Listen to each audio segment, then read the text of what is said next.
Baking makes easy with Betty Crocker Delight's Supreme Walnut Brownie Mix with real California walnuts. You will need brownie mix, 1/4 cup of water,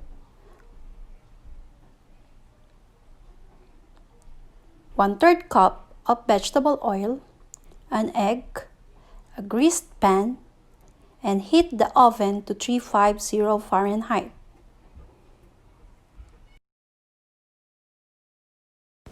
To start with, stir all the ingredients.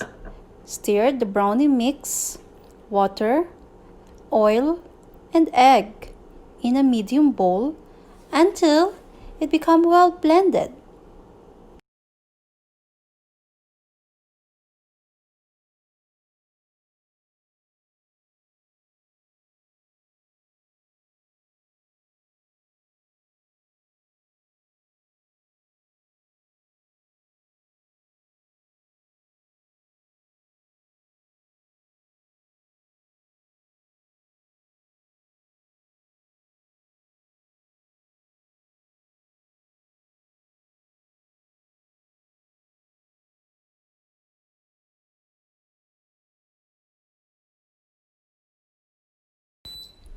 Pour and spread evenly in pan.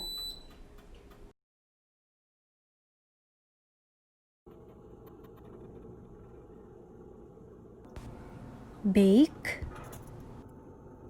Insert 2 inches of the toothpick from side of pan until it comes out almost clean. The brownies is more delicious with some real walnuts.